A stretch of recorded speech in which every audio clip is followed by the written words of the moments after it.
Live. News Leader 9 on Fox 54 at 10 starts now.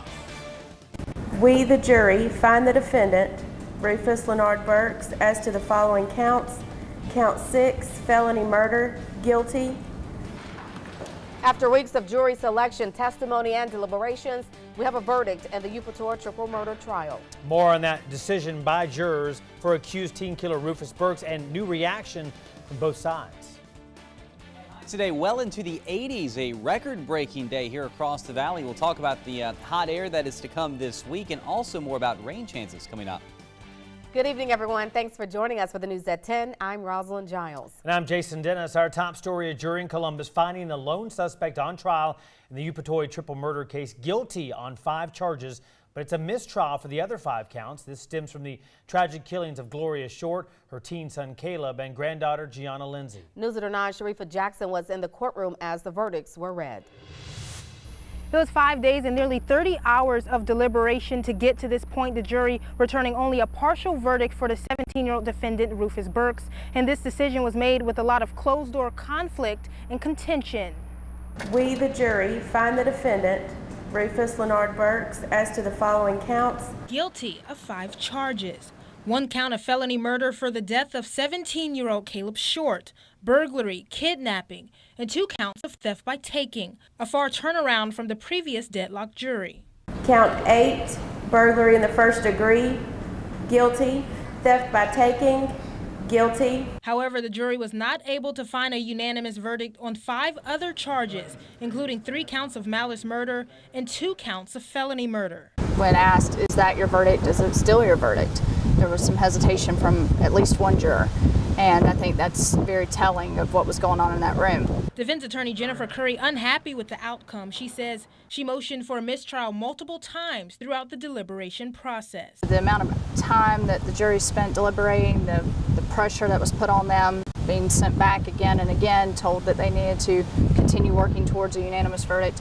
I believe that they were extremely tired, they were very stressed, and felt a lot of pressure. Curry standing by her argument her client had no motive to brutally murder the 3 family members, 54-year-old Gloria Short, her teenage son Caleb, and 10-year-old granddaughter Gianna Lindsay, all found taped up, bludgeoned, and stabbed to death in their A-blcok home. 3 senseless killings Assistant District Attorney calls one of the worst crimes in the Columbus area. How much is a life worth? 2 lives, 3 lives? Certainly more than some Jordans, some PlayStation 4 games, and some clothes. Sentencing phase of this trial will be held March 23rd at 8:30 a.m. in Recorder's Court. At that time, all 3 suspects, Rufus Burks, Raheem Gibson, and Javarcier Tapley, will be in the courtroom. Reporting outside the Columbus Government Center, Sharifa Jackson for News Leader 9. And Burks' attorney telling us she plans to file an appeal.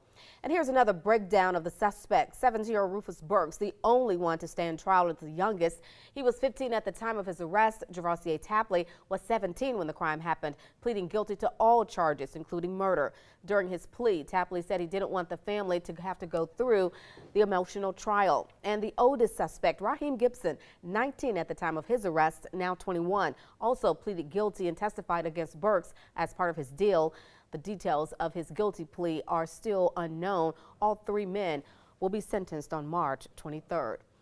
The medical examiner's testimony revealed the manner of death for the 3 victims. We want to warn you, some viewers may find this information disturbing. Investigators say 54-year-old Gloria Short died of blunt force trauma to the head, citing that she was bound by blue planters and duct tape at her hands and wrists. It was also revealed in testimony that Short received multiple stab wounds. Her son, meantime, 17-year-old Caleb Short, also dying of blunt force trauma to the head. And the youngest of the 3 victims, 10-year-old Gianna Lindsay, Gloria Short's granddaughter, also dying of blunt force trauma. Medical examiners saying she was stabbed nearly 24 times. GPI medical examiner Natasha Grandi was the person who revealed the gruesome details of those autopsy reports. She was the last person to testify in this trial. Grandi says the victims were still bound with tape when their bodies were first brought to the crime lab. There were multiple layers of binding, so those have been described as various types that covered the head, eyes, and wrapped around the neck.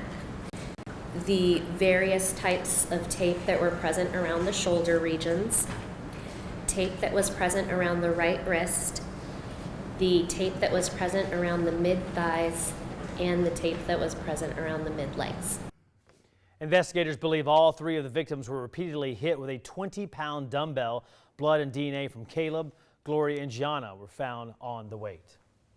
Well, the weather has been unseasonably warm for this time of the year. Yes, 70s, maybe even some 80s as well. And will we maybe break some records this week? Let's check in now with Derek with how this is maybe impacting folks with their allergies too, Derek. Jason, thanks. Yeah, today 81, and that was a new record around here. The old one 80 set back in 2011, so very much above average by about 20 degrees or so. The average was 63, so 18 degrees above average today. Those lows really above average too, and it's still warm tonight. 70 in Columbus, Pine Mountain 71, 65 over in Reynolds. Walking back into work tonight really felt more like spring should feel for sure around here. Maybe a late April or a May kind of night out there. On the big picture, we notice around here things are pretty nice. The skies are partly cloudy at the moment, though I do think clouds will build back in tonight. There's plenty of low-level moisture in place. That will mean fog and clouds as we start off your first part of the day on Tuesday. So we'll deal with that partly sunny sky through the day, but a big warm-up coming our way. We're in the low 70s by 11 a.m.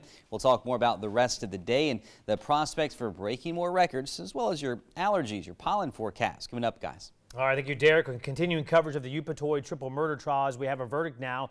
As we mentioned, Rufus Burks, who stood trial alone, found guilty on 5 of those 10 charges. He, Gibson, and Tapley will all be sentenced March 23rd. This trial has moved rather quickly as jury selection began Monday, January 29th, the day after the other co-defendants, Gibson and Tapley, both entering guilty pleas. The opening statements began last Monday with Burks again standing trial alone. Then February 6th, Gibson testified against Burks as part of his plea deal. The next day, Marcus Dermer testified. He's an acquaintance of the defendants. He was supposed to go with the defendants to Upatoy, but backed out. After more days of testimony, a medical examiner taking the stand as that final witness, like we said, revealing photos of the 3 victims, along with information on the autopsies. The defense resting its case with Burks declining to testify on his own behalf. And when Gibson took the stand, he maintained in his testimony that he had no parts in the brutal killings of Gloria Short, her 17-year-old son Caleb, and 10-year-old granddaughter Gianna Lindsay. In fact, Gibson testified under oath Javarcier Tapley was the mastermind behind the crime that happened the night of January 3rd, 2016. Making the plans. Javarcier. And what were those plans? To do a lick on his cousin's house. A lick. What is a lick? Burglarize. Did you hear anything going on in the house? No, sir.